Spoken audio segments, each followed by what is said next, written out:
भर के, जी भर के जियो, जी भर के। जय श्री स्वामीनारायण।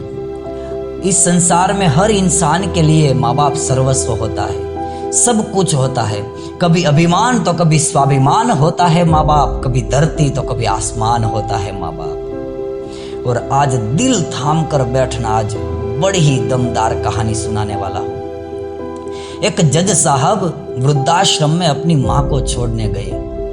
मैनेजर के साथ बातचीतें की, मैनेजर से दोस्ती कर ली, कुछ अधिक पैसे दिए ताकि वो अपनी माँ का अच्छी तरह से ख्याल रखे। लेकिन जब वृद्धाश्रम से बाहर निकले तब चौकीदार मिला। चौकीदार पहचान गया, ये तो जज साहब है। और चौकीदार के पूछने पर जज साहब ने बताया कि मेरी पत्नी मेरी माँ के साथ बदतमीजी से पेश आती थी। मेरे बच्चों को मेरी पत्नी ने मेरी माँ के खिलाफ कर दिया और आज मेरे बेटे भी मेरी माँ के साथ बातें नहीं करते थे। मैं तंग आ गया था। जब शाम को कोर्ट से वापस आऊँ तो मेरी माँ रो देती थी और कहती थी कि इससे बेहतर तो वृद्धाश्रम है, मुझे वहाँ छोड़ दे। इसीलिए मैं माँ को वृद्धाश्रम छोड़ने के लिए आया हूँ।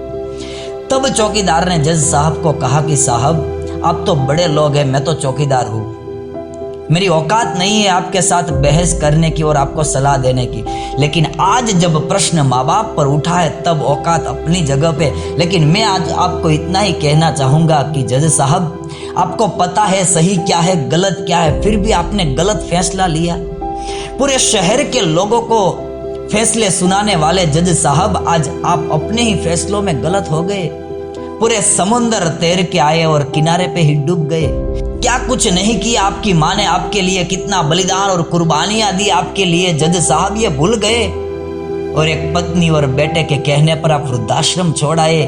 लानत है आप पर कि खुद झुक गई माँ और आपको झुकने नहीं दिया, यहां तक पहुंचाया और आपने बस माँ का साथ छोड़ दिया। क्या आपको अभी भी लगता है ये सही है? जज साहब तो सुन्न हो गए। एक चौकीदार ने जज साहब के भीतर की पूरी दुनिया हिला दी, सोचने पर विवश कर दिया, मजबूर कर दिया। कुछ सूझ नहीं रहा था। जज साहब वहां से निकल गए, घर आए, कमरे में जाकर कमरा बंद कर दिया। 2 दिन तक जज साहब बाहर नहीं निकले, खाना नहीं खाया, कोर्ट भी नहीं गए। जज साहब की पत्नी और बेटे खाना तैयार करके बाहर वेट कर रहे थे। 2 दिन के बाद रात को जज साहब कुछ कागज लेके बाहर आए और एक कागज उसकी पत्नी को दिया जिसमें लिखा था कि मैं तुम्हें तलाक दे रहा हूँ। और 2 अलग अलग कागज अपने दोनों बेटों को दिया और कहा कि ये पूरी जायदाद, सभी प्रॉपर्टी में तुम्हारे नाम कर रहा हूँ और मैं वृद्धाश्रम में अपनी माँ के साथ रहूंगा और माँ की देखभाल करूंगा।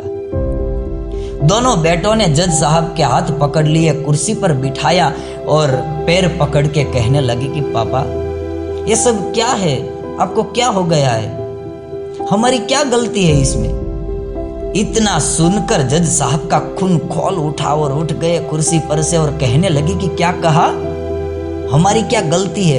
अरे जिस माँ ने मुझे जन्म देने से लेकर जज बनाया, उस माँ को मैं वृद्धाश्रम छोड़ के आया और आप कह रहे हो कि हमारी क्या गलती है? जिस माँ ने यहाँ तक पहुँचाने के लिए हर कदम कदम पे साथ दिया, वो खुद झुक गई लेकिन मुझे झुकने नहीं दिया। वो माँ को मैं वृद्धाश्रम छोड़ाया और आप कह रहे हो कि हमारी क्या गलती है? इतनी सारी दौलत और शोहरत, नौकर चाकर के बीच में भी अनजान लोगों के साथ वृद्धाश्रम छोड़ाया अपनी माँ को और आप लोग कह रहे हो कि हमारी क्या गलती है? और ऐसे अनजान लोगों के बीच माँ को छोड़कर आया हूँ कि जिसे पता भी नहीं कि माँ को क्या क्या बीमारियां हैं और आप लोग कह रहे हो कि हमारी क्या गलती है। आज मुझे मेरी गलती का एहसास हो गया है और आज मुझे ऐसा महसूस हो रहा है कि मैं जज नहीं, मैं जालिम हूँ, मैं गुनहगार हूँ। शायद मुझे कानून माफ कर देगा, शायद मेरी माँ मुझे माफ कर दे, लेकिन खुदा मुझे माफ नहीं करेगा। और अंत में उसकी पत्नी को भी कहा कि तुम भी किसी की माँ हो और शायद क्या पता भविष्य में तुम्हारे बेटे भी तुम्हें वृद्धाश्रम छोड़ दे। इतना कहकर जज साहब निकल गए। वृद्धाश्रम के चौकीदार ने देखा तो इतनी देर रात को जज साहब वृद्धाश्रम की ओर आ रहे थे। नजदीक आए, जज साहब ने चौकीदार के पैर छुए और प्रणाम किया और कहा कि आज तुमने मेरी आंखें खोल दी। और दूर से देखा तो माँ बिस्तर पर सोई हुई थी। जज साहब और चौकीदार दोनों नजदीक आए और देखा तो पूरे परिवार की तस्वीर को बाहों में लेकर मां सोई हुई थी। इसे देखकर जज साहब की आंखों में आंसू आ गए। चौकीदार भी इमोशनल हो गया। तब तक तो वहां मौजूद स्टाफ के सभी लोग जाग गए थे, क्योंकि जज साहब की पत्नी और उसके बेटे भी पीछे पीछे आए थे। जज साहब की पत्नी ने कहा कि हम माँ को लेने के लिए आए हैं। स्टाफ ने मना कर दिया कि हम नहीं ले जाने देंगे, क्या पता तुम फिर से तंग करो या मार दो तो। तब जज साहब की पत्नी ने आंखों में आंसू के सैलाब के साथ कहा कि हम मारने नहीं बल्कि नया जीवन देने के लिए आए हैं और हमें हमारी गलती का एहसास हो गया है। मैं आज प्रण लेती हूँ और आप सभी को प्रॉमिस करती हूँ कि मैं एक बेटी की तरह माँ की देखभाल करूँगी। और माँ को लेकर घर वापस गए और वहाँ मौजूद हर बुजुर्ग माँ बाप की आंखें तरस रही थी। काश हमारे भी बेटे और बहू हमें लेने के लिए आए। माँ बाप की जिंदगी गुजर जाती है बेटे की लाइफ बनाने में, और बेटा फेसबुक में पोस्ट डालता है my wife is my life. इसीलिए हमारे गुरुवर श्री देव कृष्ण दास जी स्वामी कई बार कहा करते हैं कि शायद अपनी पसंद से पत्नी मिल सकती है, पर माँ बाप तो पुण्य से ही मिलता है। सो उसकी कद्र करो और रिस्पेक्ट करो। आज इस वीडियो के माध्यम से एक खूबसूरत विचार आपके साथ शेयर करना चाहता हूं कि क्यों न हम वृद्धाश्रम और अनाथ आश्रम को जोड़ दे, ताकि बुजुर्ग माँ बाप को बच्चे मिल जाए और बच्चे को माँ बाप का सहारा। यदि ये कहानी और ये विचार आपको अच्छा लगे तो लोगों के साथ शेयर करो। क्या पता शायद एक विचार से ही समाज में क्रांति आ जाए। सो अब वक्त है एक छोटी सी प्यारी सी नन्ही सी कविता सुनने का। तो 2 पंक्ति आपके साथ में शेयर करना चाहता हूं। जो खुद रुलाए फिर मनाए वो पापा, लेकिन जो रुला के खुद रोने लग जाए वो माँ।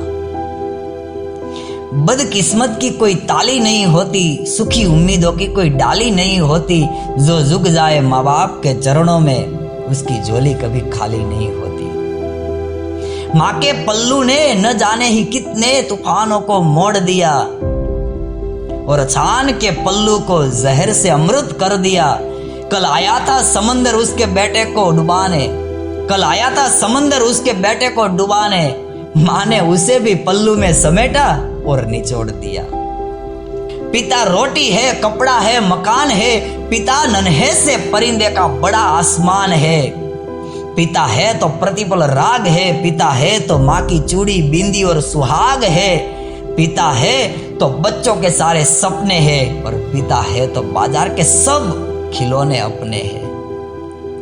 माँ बाप से बढ़कर कोई योद्धा नहीं। लुटाकर सारी दौलत बच्चों का सपना सजाया होगा, पेट अपना काट कर बच्चों को खिलाया होगा, लेकिन दर्द तो तब हुआ होगा वो खुदा की मूरत को, जब आपने पैसा, पत्नी और पावर के चक्कर में माँ बाप को बुलाया होगा। माँ बाप से बढ़कर कोई योद्धा नहीं। हर बच्चे के सर पर माँ बाप की दुआओं का साया होगा। खुद जमीन पर सोकर अपने बच्चों को बिस्तर पर सुलाया होगा। अब उसकी कुर्बानियां की क्या कोई मिसाल दे। शायद इसीलिए खुदा ने उन पैरों के तले स्वर्ग बनाया होगा। शायद इसीलिए उन पैरों के तले खुदा ने स्वर्ग बनाया होगा। इस संसार में माँ बाप से बढ़कर कोई योद्धा नहीं।